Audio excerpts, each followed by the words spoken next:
Welcome to Paals. It's Prof Anyanwu's anatomy lecture series. In this place, our goal is to make anatomy simple.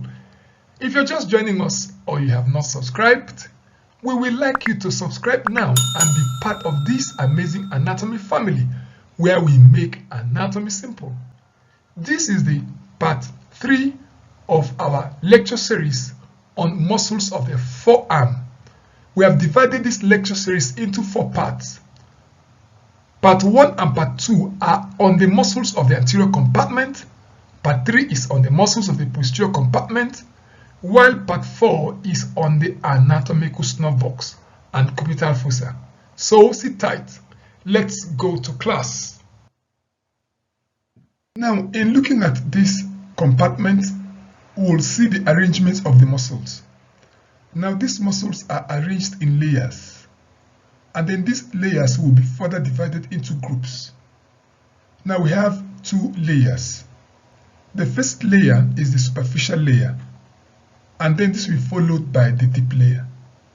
Now both layers will be divided into these groups: the upper, the lateral, the posterior, and the outcropping groups. Now we'll look at the first layer, which is the superficial layer. We'll first consider the list of the muscles, then I will also like us to try to identify them. Now we have 7 muscles in this group, and they are the Anconeus, Brachioradialis, Extensor Carpi Radialis Longus, Extensor Carpi Radialis Brevis, Extensor Digitorum, Extensor Digiti Minimi, and Extensor Carpi Ulnaris. Now let's try to identify them. Here is the Anconeus, and here is the Brachioradialis. This is Extensor Carpi Radialis Longus, and this is Extensor Carpi Radialis Brevis. This is the Extensor Digitorum. This is the Extensor Digiti Minimi. And then here is Extensor Carpi Ulnaris. So these are the 7 superficial muscles. Now the next layer is the deep layer. Now we have also 5 muscles in this layer, and they are Abductor Pollicis Longus, Extensor Pollicis Longus, Extensor Pollicis Brevis, Extensor Indicis, and Supinator. So where are these muscles?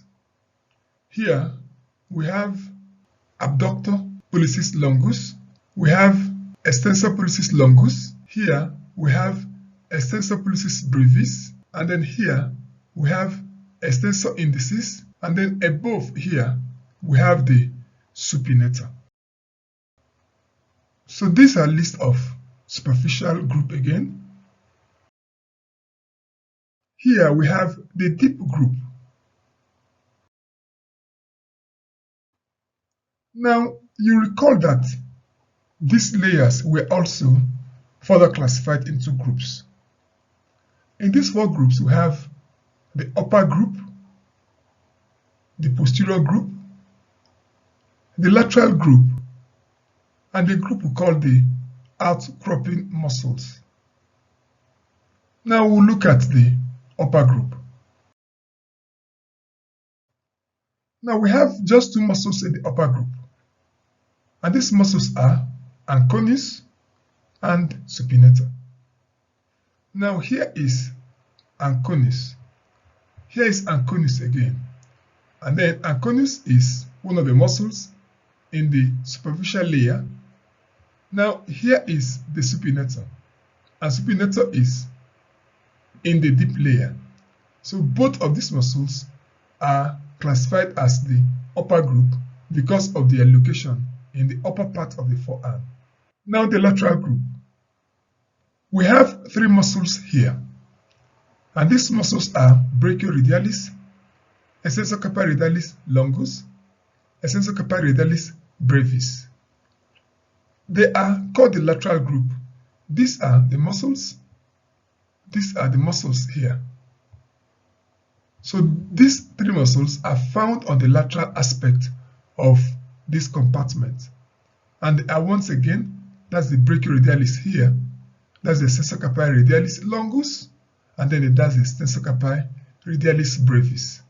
Now we have the posterior group. These muscles are called the posterior group because they are actually located at the posterior aspect. These muscles are 1. The Extensor Digitorum, the Extensor Digiti Minimi, and then the Extensor Carpi Ulnaris. Now we have this group of muscles we call the outcropping muscles. These muscles will emerge from the deep part of the layer between the lateral group and the posterior group at the lower part. We will first of all locate these muscles and then we'll name them. Now we have this part of the posterior group and then this part of the lateral group. Now between the posterior group and the lateral group, we are seeing these muscles that are cropping out from these two groups. So these are the ones we call the outcropping muscles. And these muscles are as follows. Now this section is where the posterior group has been removed. And here we're seeing the Abductor Pollicis Longus, Extensor Pollicis Longus, Extensor Pollicis Brevis, and then very much on the posterior part, we are seeing the Extensor Indicis. We'll start with the superficial layer. And here we note that we have 7 of them. 7 of these muscles will actually cross the elbow joint. Out of these 7, 4 of these muscles will be originating from a common extensor origin, just as we noted in the flexor compartment, where we had a common flexor origin at the medial epicondyle. So at the point of the lateral epicondyle, we'll still be having a common tendon that be giving rise to 4 of these muscles. Now these muscles are the Extensor Carpi Radialis Brevis, Extensor Digitorum, Extensor Digiti Minimi, and Extensor Carpi Ulnaris. These 4 muscles will have common points of origin from the lateral epicondyle. Then the other 3 will have other points of origin, some of them above the lateral epicondyle and some of them at other parts of lateral epicondyle. We will start with the Anconeus. Now we can recall that the muscle here is the Anconeus. This muscle picks origin from the posterior surface of the lateral epicondyle. Now this is the lower part of the humerus. Here is the medial epicondyle and here is the lateral epicondyle. So this origin is from this posterior aspect of the lateral epicondyle. Then the insertion is at the lateral surface of the olecranon and body of ulna. Here is the olecranon of the ulna. This is the posterior aspect of the olecranon, and then we will see the muscle inserting on this lateral aspect of the olecranon and also around the posterior aspect of the ulna. So here again we look at this muscle here. This is the origin coming from the posterior aspect of the lateral epicondyle, and it is spread below and behind, and then we'll insert at this part of the ulna, olecranon process, and posterior aspect of the body of ulna. The action of this muscle is extension of the forearm, and the nerve supply is from the radial nerve. The next muscle is brachioradialis. We have been looking at brachioradialis from the posterior aspect. The view we have here is actually showing brachioradialis from the anterior aspect. Usually it is seen with the muscles of the anterior compartment. This muscle also forms part of the borders of the cubital fossa. Here again is the brachioradialis. It picks origin from the proximal to third of the lateral supracondylar ridge of the humerus. Here is the lower part of humerus, and this origin is from this point. This is the lateral part of the supracondylar ridge, actually the upper to third. It also picks origin from the lateral intermuscular septum. Now its insertion is on the lower part of radius. Now this insertion is here, and then this point is the point a little above the styloid process of the radius. This is one of the muscles of the posterior group that is involved in flexion. So the function of this muscle is actually flexion of the elbow joint, unlike the other parts of the muscles of this posterior compartment. The nerve supply is the radial nerve. We also look at the Extensor Carpi Radialis Longus. Here is the muscle with the rest of the muscles, and we're viewing this from the posterior compartment. Now, here is also the muscle standing alone. This muscle picks origin from the lower 1/3 of the lateral supracondylar ridge of the humerus. I guess you recall what is happening at the upper 2/3. The upper 2/3 is giving origin to the Brachioradialis. So Brachioradialis in the upper 2/3 of lateral supracondylar ridge of humerus, and Extensor Carpi Radialis Longus on the lower 1/3. Now the insertion is at the base of the second metacarpal bone.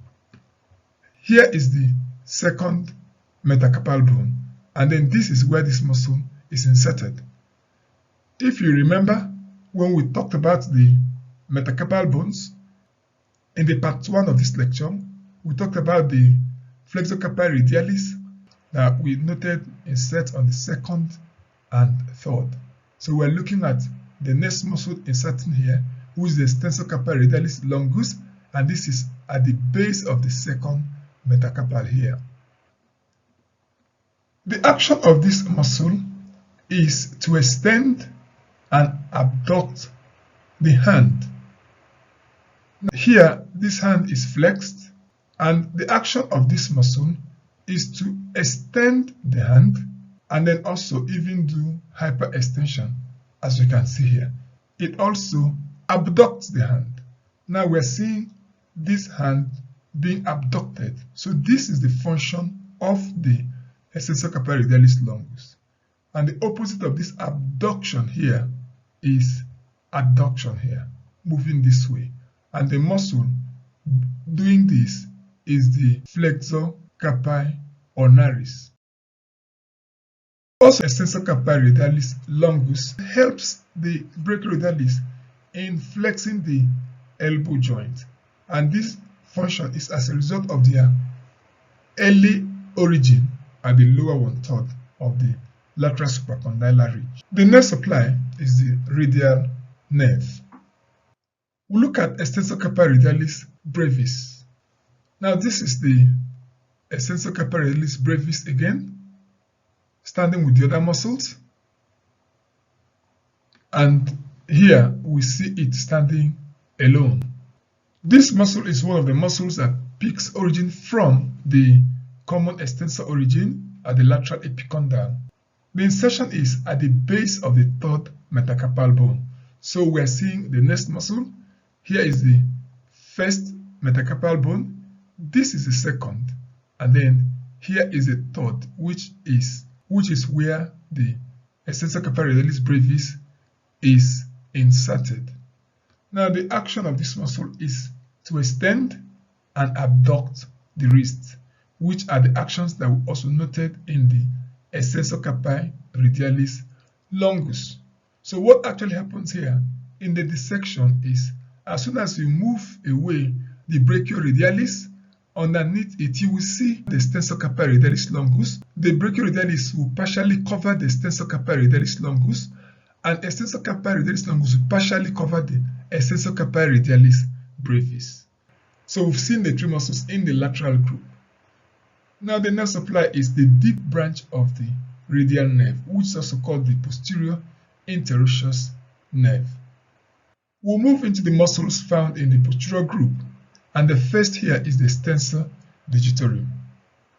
Now this is the extensor digitorum again. Here is the muscle. This muscle picks origin from the lateral epicondyle of the humerus, and it will run downwards, and then the tendon will break out into 4. So these 4 tendons will go to the 4 medial fingers that it will be affecting their movement of extension. For each insertion, the 4 tendons will move distally and will actually connect with each other, forming what we call the extensor expansion. So here are the 4 tendons and then connecting with each other and giving rise to a complex connection called the extensor expansion of the extensor digitorum, and they will all connect to the 4 fingers, medial 4 fingers. These tendons will pass various joints and will extend these joints. So the action will be to extend the metacarpophalangeal joint. That's the joint here. It will extend it. It will also extend the interphalangeal joints. That's the joints across here. So it will extend them. It will extend the finger when the fingers are flexed. It will also extend the wrist. The nerve supply is the posterior interosseous nerve. So here we are seeing the flexed fingers, and then we see the action of extension where it will extend these flexed fingers and then back to this. We'll consider the extensor digiti minimi. In this chart, there's the extensor digiti minimi. Its point of origin is lateral epicondyle of the humerus, the common extensor origin, and then it will insert into the extensor expansion of the 5th digit. So something is happening here. It means that this little finger will be getting additional digit for its extension. And we'll also be noticing that soon we'll be talking about the extensor indicis. So this finger also will be getting additional tendon for its extension. So it means that the little finger here and the index finger here actually cheated on the 3rd and 4th fingers, because these fingers have additional tendons for the extension, and these other fingers have only the tendons from extensor digitorum for their extension. So let's go back to the extensor digiti minimi. The action is extension of the 5th digit. That's the 5th digit, the little finger, and these extensions will cut across extension at the wrist, extension at the metacarpophalangeal joint, and then extension at the interphalangeal joint of the wrist. Now the nerve supply is the posterior interosseous nerve. Now look at the extensor carpi ulnaris.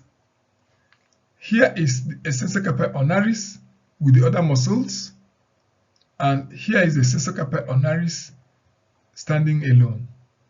Now extensor carpi ulnaris has 2 heads of origin. We have the origin from lateral epicondyle of the humerus, from the common extensor origin, and we have additional point of origin, which is the posterior border of the ulna. Now the insertion of this muscle is at the medial side of the base of the 5th metacarpal. Now if we can also recall from our lecture on the muscles on the anterior group, we also saw another muscle inserting at the base of the 5th metacarpal. That is actually the Flexor Carpi Ulnaris. In that lecture, we said that the Flexor Carpi Ulnaris inserted at the pisiform, the hamate, and then the 5th metacarpal. Now the action is to extend and adduct the hand. Now this is adduction, and this adduction is movement towards the median plane. And then here also is the action of extension.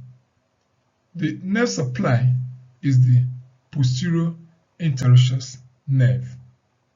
The next muscle we'll consider is the supinator.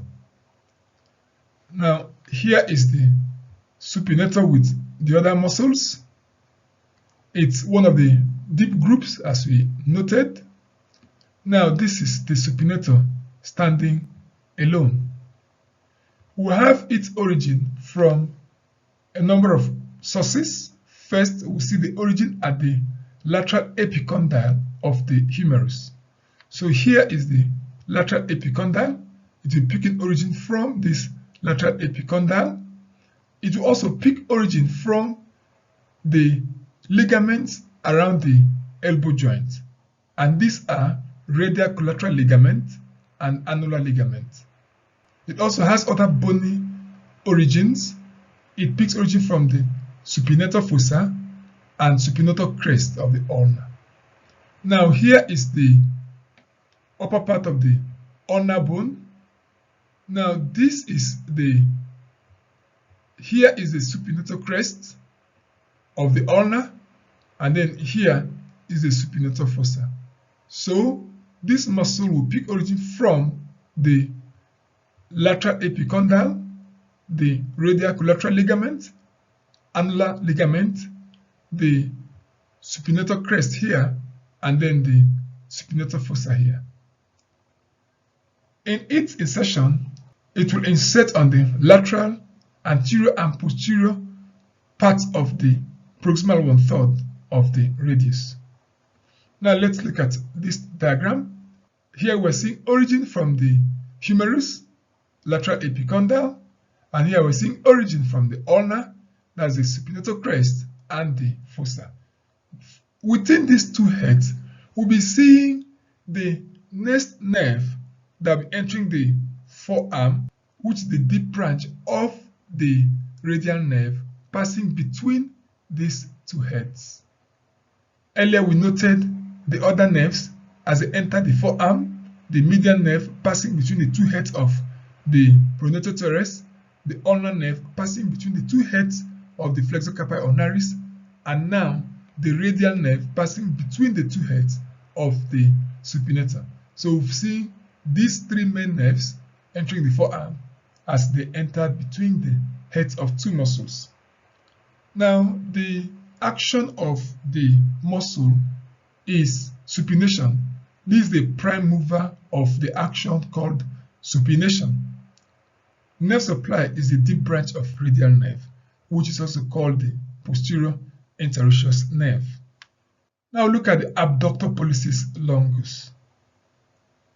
In this chart, we are seeing the Abductor Pollicis Longus with the other outcropping muscles. Here, this Abductor Pollicis Longus standing alone. This muscle picks origin from the upper part of the posterior surface of the radius, the ulnar, and interosseous membrane. So we are seeing the origin from here in the ulnar, here in the radius, and then between the interosseous membrane. The insertion is to the base of the first metacarpal bone. This is the first metacarpal bone. We'll be seeing this muscle inserting at this point. The nerve supply is the posterior interosseous nerve. For the action of this muscle, one, it abducts the thumb at the carpometacarpal joint, and that's this movement here. It also extends the thumb at the carpometacarpal joint, and that is the movement we are seeing here. This also abducts the wrist, and that is the movement we are seeing here. We'll now look at the Extensor Pollicis Brevis. Here is Extensor Pollicis Brevis with the other muscles, and here is the Extensor Pollicis Brevis standing alone. This muscle picks origin from the posterior surface of the radius, and this is, of course, below the point of the origin of the Abductor Pollicis Longus. It also has origin from the interosseous membrane. The insertion is to the base of the proximal phalanx of the thumb. Now this is the proximal phalanx, and then this is the distal phalanx. For its action, this muscle extends the proximal phalanx of the thumb at this joint, metacarpophalangeal joint. It also brings extension at this joint, which is the first carpo-metacarpal joint. So extension at this joint and also extension at this joint. Extensor pollicis longus is seen here. And this is extensor pollicis longus standing alone with the brevis. This muscle picks origin from the posterior surface of the middle 1/3 of the ulna and also the interosseous membrane. The insertion is at the base of the distal phalanx of the thumb. If you remember, the brevis is inserting at the proximal phalanx of the thumb. So the longus at the distal phalanx and the brevis at the proximal phalanx. This is the tendon going to the distal phalanx, and then this is the tendon of the brevis stopping at the proximal phalanx. If you consider the three components here, the abductor pollicis longus, the extensor pollicis brevis, and the extensor pollicis longus, we'll notice that the one that originated the highest, which is the abductor, stopped at the metacarpal bone. The brevis stopped at the proximal phalanx, and the longus extended as far as the distal phalanx. The action of this muscle is extension of the thumb at the metacarpophalangeal joint, interphalangeal joint. It can also contribute to abduction of the thumb. The nerve supply is posterior interosseous nerve. We'll consider the last muscle in this outcropping group, and that is the extensor indicis. Here is the extensor indicis with the other outcropping muscles, and here is the extensor indicis standing alone. This muscle is actually going to contribute to the extension of the index finger, and here is the index finger. It takes origin from the posterior surface of the ulna. Of course, that is below the origin of the extensor pollicis longus. Its insertion is within the extensor expansion of the second finger. The action is extension of the index finger and the wrist. The nerve supply is the posterior interosseous nerve, which is also the deep branch of the radial nerve. This is where we will end this part of the lecture. If you have questions, comments, or suggestions, please drop them in the comment section. The part 4 of this lecture will be on the anatomical snore box and cubital fossa. If you consider this material helpful, we will encourage you to subscribe, like the video, and share it to your friends, that it will also be helpful too. And together, we will build a unique anatomy family where we make anatomy simple. See you in my next video.